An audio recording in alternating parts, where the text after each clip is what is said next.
our project, whatever it is. All right, so we're going to practice asking for this. So you ready? You're going to repeat after me. Are you ready? Ready.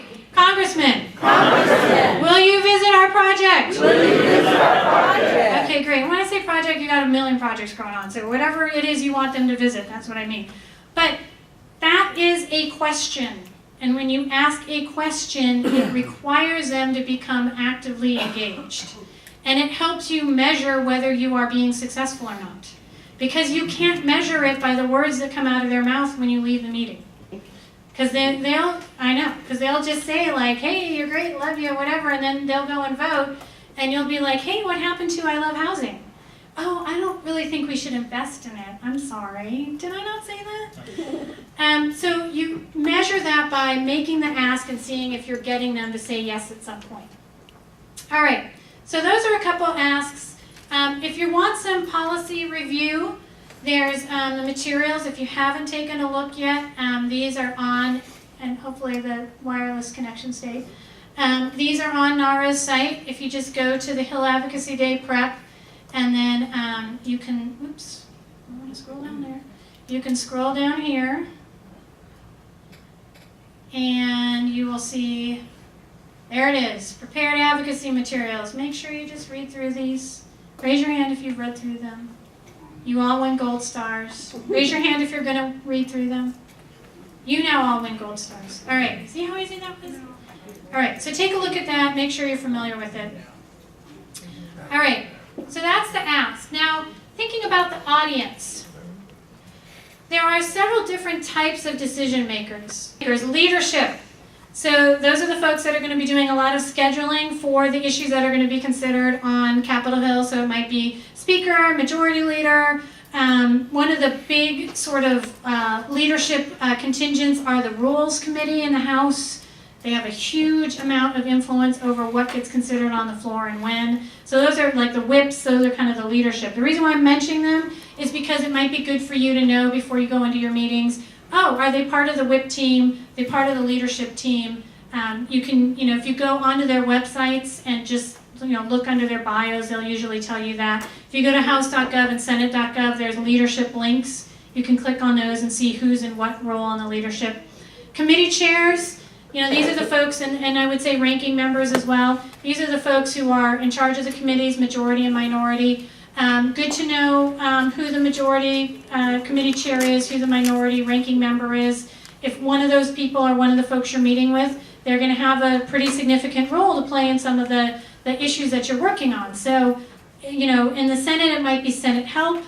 That's health, education, labor, and pensions. It might be Senate Banking, which does a lot of the housing issues. On the House side, it might be House Ways and Means, which does a lot of the finance side of things. House Energy and Commerce. I mean, there's a lot of different committees that are going to be working on some of your issues. Appropriations committees are going to be pretty big, obviously. So take a look at the members you're meeting with and see if they fit into any of these committees. Now, the reason why I mention these committees, though, is I don't want you to go meet with a member of Congress and have them say, oh, I wish I could help you. I love your issues. They are great and wonderful, but I'm not on the committee, so I can't help you. Shoot. Okay, right. So you hear that, and what's your response? You do know that. Yeah. Well, you are such a wonderful champion of our issues. Thank you so much. We really appreciate your support, and maybe one of the ways you could help us out is to send a letter to the committee. Or maybe you could talk to some of the committee members. I know you see them all the time. Or maybe you could see if maybe we could testify in front of the committee at some point on some of these issues. Yes, exactly. And then what's the member of Congress's response? Oh crap, right? This is the response we want from them. Oh crap, I was just gonna try and buy you off with I love your issues and aren't you wonderful, and now you're actually suggesting some things I can do. So in knowing where your legislator is you're meeting with, you can know, okay, well, he or she's not on the committee, but maybe they're good on our issues, and maybe we can suggest some other things that they can help us out with. Members members of the committee are also important, obviously, not just the committee chairs and the ranking members, but the people who are on the committees. Good to know who they are. Can also be good to know, frankly, if you're meeting with one member. I'm going to use the Oregon delegation as an example, since I worked for members from Oregon, and since Oregon's like such an awesome state. But you've got members of the Oregon delegation who may be on the housing committee and some who aren't. If you know that and you're meeting with one who is on the housing committee or one who isn't, you could say, hey, could you talk to your colleague who is on the housing committee and ask them, what we can do to help make these things work out for the state of Oregon. The only thing I would suggest is don't have members of Congress talk to each other who are running against each other, because that doesn't work very well. And we'll find we have a lot of that in redistricting. Individual rank and file members, those are the folks not on the committees, not in the leadership, may not be focusing on housing as an issue just because it's not something that comes up in their daily work. So these are often the folks that it's best to get on board. And in terms of the rank and file members, I'd also really look for sort of more junior members, because they're always looking for some really fun issue, and they're still excited about policy, like DC hasn't beat it out of them yet. So try to get to some of those younger members and see if you can get them interested in some of the individual projects you're working on. The 4 levels: champion, supporter, neutral, opposed. So you're going in to see a champion, someone who's led on some of your legislative issues, someone who's always supported you on the appropriations issues. What do you say to them? Thank you. Thank you for being such a wonderful champion on these issues. We know we can rely on you. Your constituents thank you. You are a wonderful human being. Here's a prize. Whatever you want to say. No, that's bribery. You don't want to say that. But thank them, right? You still want to see them, but I was just at an event where Congressman Cummings from Baltimore was speaking, and he said, spend time with your champions, but not as much as you do with the other people. Like, go in, thank them, be quick, but you don't need to convince them. So it's not an extended period of time that you're spending with them. The next level are the supporters. So they're people who've been with you, they do like you, but they haven't been carrying the water for you, but they'll be there with you. You do want to see the supporters because you don't want them wandering off. I've seen too many times when someone supported an issue and then they didn't sign on to the bill or they didn't sign on to the letter because no one came and asked them. And they'll be like, well, I've always supported you, but no one really asked me about this, so, it just didn't rise to my attention. So, you do want to check in with your supporters, thank them for their support, and ask them to continue to be supportive. The neutral is, in my opinion, where you really, really want to focus, because those are the folks that haven't made any decisions yet.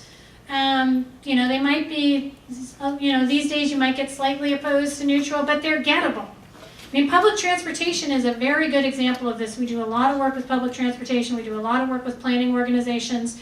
There are a lot of people who were elected in the last election who are from, like, suburban Republicans, for example. They had been sort of, voting together as a bloc with the leadership, but now they're sort of shifting a little bit because they're suburban Republicans and they recognize that some of these investments are important for their communities. And those, to me, are some of the gettable folks. You've got, sort of more traditional supporters, but you've also had suburban Republicans in the past who've always been supportive. You've had rural Republicans in the past. Your issues are not partisan issues, but you still need to go to some of these newer people who haven't had experiences with them yet, who have not yet made a decision, and who are sort of more on the neutral side. Then there's the opponents. Now you may be thinking, well, this person always opposes me. They never support us. They hate our issues. They're awful human beings. We don't like them. I say still go visit those people, because at least you are taking up their time, right? Time they could be using to do horrible things to other people, you are taking it up. So still go in, and it is, I joke, but it is possible that you could switch them around, right? You can't, that has happened in the past. You've had people who are opponents, see the value it brings to their community, and then become, if not neutral, supporters, or in some cases even champions. So always go visit them, always a good use of your time, even if you don't feel like you're getting very far with them. All right. So that's, before you go in, kind of have a sense of what type they are, what level they are. Then you want to be able to answer a few questions. And who was on the webinar? Many of you, if you're on the webinar, you should be able to answer some of these questions. Okay, so who or what influences them? You really want to be able to answer that question, why would this person want to meet with me? And it's not just because you're here and you want to have a meeting with them. It's because you are relevant to them in some way. So why are you relevant to the people you'll be meeting with? What are some reasons why you might be relevant to them? Constituents, votes. Veterans. Yeah, you work with veterans. We have shared interests. I mean, You have shared interests, right? You both are interested in seeing the community thrive. To me, it's sort of represented in you live, you work, or you serve people in their district. You live in their district, you work in their district, or you serve people in their district. Live, work, serve. Everybody? Live, work, serve. All right, one more time. Live, work, serve. Okay, good. Now you've joined the Marines. Congratulations. You live in their district, you work in their district, you serve people in their district. And so when you go into those offices, you know, it's good to know not just, okay, well, we kind of have this project we're working on that's kind of near your district, but really narrow it down into very specifically, okay, this is the 4th district of Georgia. Where exactly is that particular project and how does it relate to the member of Congress I'm meeting with? That relates to the jurisdiction. I'm not going to lie, if you can't make a connection to their district, they kind of don't care what you're going to say. I mean, I'm sorry, I could put it a lot more nicely, because they won't say that. They won't say like, well, you're not from my district, I'm not really interested. But it's true. The first thing they're thinking when you walk in the door is, how do you connect to my constituents, the people I represent? And so that's really what you need to know when you walk in. Their policy interests, very good to know, because your issues connect to pretty much everything on the planet. So it's good to know what that legislator is most interested in when you walk in the door. So let's say you've got, and believe it or not, sometimes it's not housing. Yes. I know. So let's say you've got a legislator, one of the members of Congress I worked for was really interested in health care. So what do you say when you walk in the door? Connecting the work you do to what he cares about. What do you say? Any ideas? Healthcare increasing serving families within the housing project. Right. You need healthcare. You need healthcare. You need to provide healthcare to families serving within a housing or living within a housing project, and that will help improve the whole community, etc. Who else got one back there? Seattle Housing Authority has created 5 healthy houses that has reduced the asthma outbreaks by 90% for children 500. Awesome. You guys can just say that, just pretend it's your housing authority. No. So Seattle Housing Authority has got 5 healthy houses that are reducing the incidence of asthma. So, if I were going to talk to, and it was Mike Kreidler actually who I was using as the healthcare example. If I were going to go talk to Mike Kreidler, I would go and say, I'm here to talk to you about the healthcare implications of housing. And he'd be like, ooh, healthcare. Cool. Thought you were going to be the boring housing people, but you're not. You're the people who talk about what I like. I would approach them also just poor families. If they turn off with the title of public housing, I'll come in with poor families. Yeah, you can use the phrase poor families too, yeah. And then he got some live next to him, probably some poor families, but not a housing project. Yeah, exactly. You can make some of those connections. What about if you've got a legislator who's really interested in technology? Like that's the thing she gets up in the morning to work on. What would you say then? Try to provide internet service for our constituents. Exactly. I'm here to talk to you about some of the technology we're trying to provide in our through our housing authorities to poor families. Ooh, technology. Okay, that's cool. I'll talk to them about setting up some information centers. Exactly. Yeah, we're here to talk to you about some of the information centers we're setting up in our housing facilities.